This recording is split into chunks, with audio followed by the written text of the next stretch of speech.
One of Microsoft's big announcements at this year's E3 was the unveiling of the new Elite controller, which is priced at $150. Now, some people were like, oh wow, that's really cool, a new controller. While other people were going, holy $150 for a controller? That's over twice the price of the regular Xbox One controller. Why would you spend that much? Well, thankfully, I did get the chance of trying this out at the E3 show floor, so let's talk about what this one does differently and whether or not it's really worth dumping that much money on.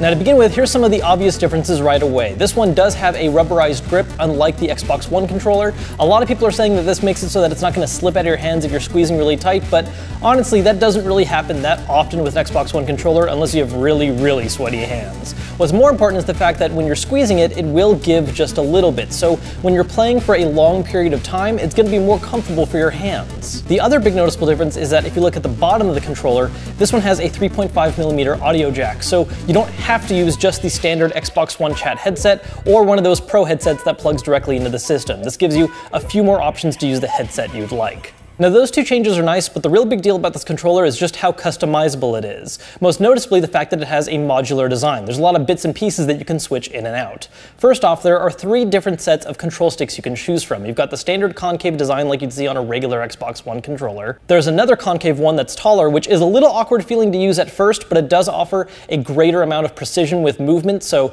especially in games like FPSs where you want to be very careful about where you look and how quickly, that's a huge deal. And third off, there is a dome-shaped head, which is very reminiscent of a PS3 or PS2 controller. Now, there are a lot of debates about which of these is actually better to use. Some will say that concave design gives you a better grip. Other people say that you have more precise control with a dome top. In the end, for me at least, it really just comes down to personal preference, which this does give the option of using that one or concave, or once again, that taller one. Now, along with those different joysticks, you can also switch out one of 2 different D-pads. Now, one of them just looks like the standard Xbox One controller one, which personally I've never been a huge fan of. It does offer precise control if you just want to press up, down, left, or right, which really only comes up mostly in FPS or some tactical games. The other option they've added, though, is a faceted design, which emulates 8-directional input, which is a lot more useful and way more comfortable in situations like, let's say, for fighting games, because rolling it's a lot more comfortable. This was actually my favorite change to the controller when I was trying it out. I absolutely loved the feel of that design compared to the regular plus symbol. Now, those are just the changes you'll see on the front. On the back side, you'll notice there are also 4 slots where you can add these little back paddle things. These are meant to give you additional control options. The main idea being that it gives you a way to press buttons without having to resort to your thumbs. For instance,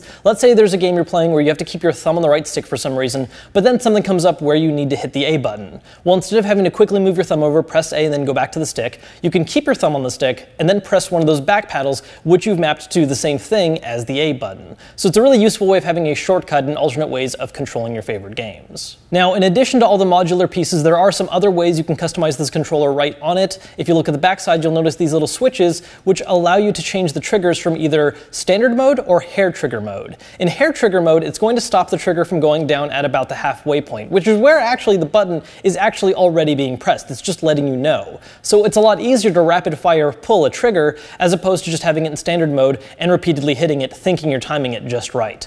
There's also a switch on the front side which allows you to switch between 2 different pre-designed profiles, which you can customize in the downloadable app. Now, this software is really where the controller gets even more ridiculously customizable. One of the first things is that you can remap all the buttons. If you want to switch A and B, you can do that. If you want to have the left trigger and right trigger switch, you can do that. If you want to have clicking down on the right stick be the same thing as pressing Y, you can do that. And you can save 2 different profiles immediately on the controller, like I said, that you can switch between. So let's say you're playing a first-person shooter like Star Wars Battlefront, well, you can have profile 1 for that. But then you want to switch over to, say, Killer Instinct, a fighting game, you can switch into mode 2 where the controls are designed for that.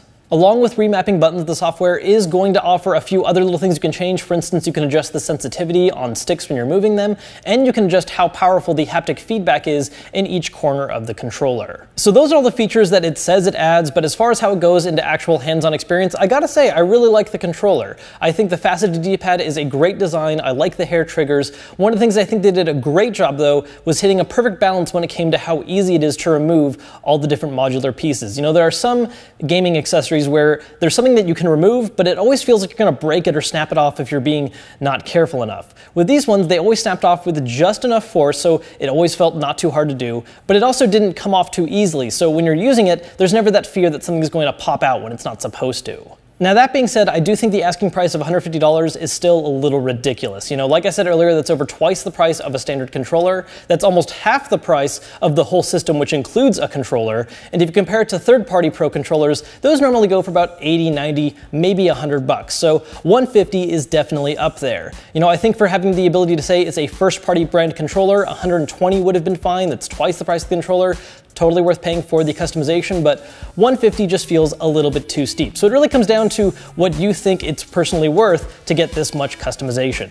Really useful, but really, really pricey. So those are my thoughts on the new Xbox One Elite controller. It's going to be available in October at an MSRP of $150, like I said. They will work on not only Xbox One, but also on PCs that are running Windows 10. Now, as always, if you enjoyed this video, hit that thumbs up button to let me know, subscribe, and follow me on Twitter. I'll be seeing you guys soon with more content, but until then, I'm Kevin Kenson, and I'll see you guys later.